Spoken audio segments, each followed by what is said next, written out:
Good afternoon. Today we're going to talk about the 4 fundamental aspects which support or underpin gnosis, and in particular 2 of those principles.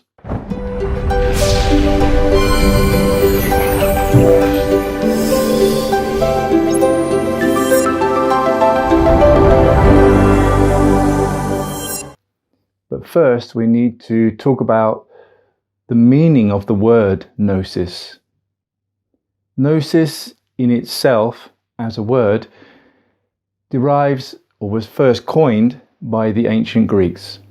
Gnosis means knowledge, but here we are talking about profound knowledge, knowledge which is based on objective experience of the realities of life. No subjectiveness, no theory, no concepts. It's about experiencing life as it really is. And this gives us wisdom. We're talking about profound wisdom. And this means that gnosis, by its application, is completely practical, completely based on our own internal work or reality of what we are doing. In other words, when we say work, what are we doing to try and investigate, to seek, to search for the truth inside us and outside us? In ancient Greece, there was a temple, the Temple of Delphi, and on that temple, above the door, it said, "Man, know yourself, and you will know the universe and the gods."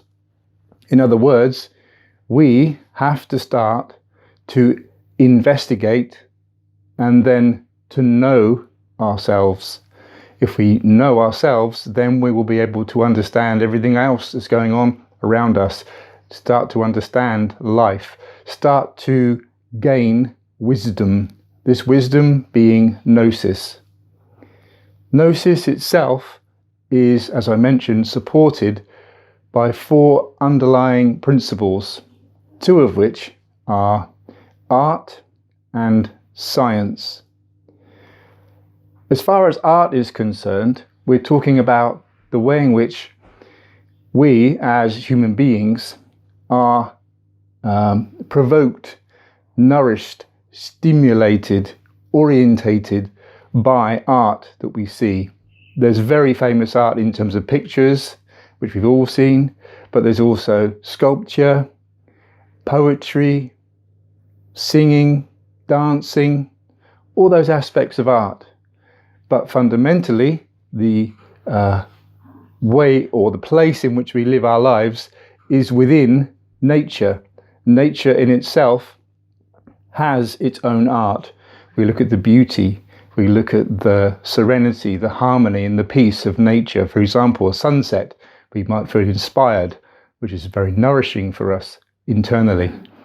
Or we might see the beauty of a butterfly or a plant, flower. So these things inspire us, nourish us based on our experiences of life through art.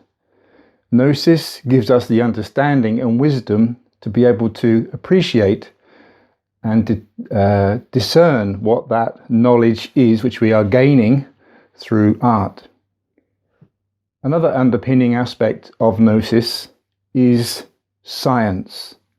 In other words, a person who wants to study himself or herself to understand the realities of life, to gain wisdom, to gain gnosis, they need to start to be scientific with themselves and everything around us. Scientific from the point of view of really starting to study what is happening inside us as well as outside of us. So, for example, how we feel or think or act in any moment is vital for us to understand how and who we really are. So therefore we need to be scientific about it. In Gnosis, we are given lots of techniques, practices, orientations, and teachings to help us find scientifically the realities of life, the realities of Gnosis, wisdom in action, knowledge of the heart. When we talk about Gnosis, what we're referring to is profound, objective experience of the realities of life. We are talking about wisdom, something beyond knowledge, and that is lived in our life in a conscious way. In other words, if we start to develop and apply what we may call knowledge of the heart, we would be able to comprehend, understand, and have that wisdom about the mysteries of life, the reasons we are here, the purpose of our life. And we start to see the truth behind the way in which we live our lives. Gnosis in itself is something which is experienced in the person when they follow a set of techniques, practices, orientations to enable them to feel the realities of life, to gain their own gnosis. Philosophy, or the way in which we live our daily life, our attitude to life, is very important when we start to examine and try to find this gnosis within our life. This philosophy is based around having an awakened consciousness. In other words, to be aware of everything that is happening outside of us and inside of us. Everything that's coming in through our five senses, through the impressions we have around us coming in all the time, through the emotions, the thoughts and the actions which are happening as part of the human machine and inside our internal worlds. And so therefore these things in combination, when we are actively aware and observing them, give us the sense of an awakened consciousness. So the philosophy of life, or the philosophy in terms of finding the gnosis, means we need to live consciously in every moment. We need to feel what it's like to be in this moment right now. This means that we need to be able to experience what it's like to be. So we have Shakespeare, to be or not to be. We need to be. And this state of consciousness we have within us, some people call mindfulness. And so in Gnosis, what we're trying to do is apply the philosophy of being in the moment, in the here and now. The future doesn't matter. The past is not real. We are in this moment. When we are in this moment, we start to experience what's happening inside and outside, internal, external, as we go through our life. That means we start to gain knowledge about who we really are, why we are here, where we are going. The fourth pillar, mysticism,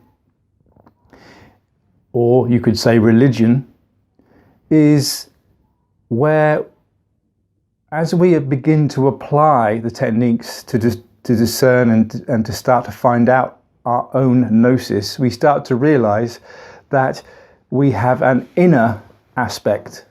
This inner aspect, or inner guru, intimate part, whatever you want to call it, is something which we may well yearn to be connected to. This connection is normally broken or irregular.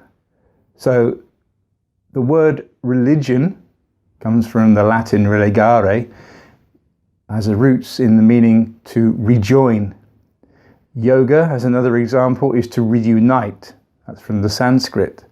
And so basically we start to see that ultimately our ideal would be to try to discover our inner being. And in Gnosis, there is no religion per se. Instead, people are not constrained by dogmas, by theories. It's all about conscious reality. It's about knowledge of the heart. We are looking for the internal aspects of religion rather than the external parts of what religions can give a person. So, philosophy, mysticism are the two pillars discussed here.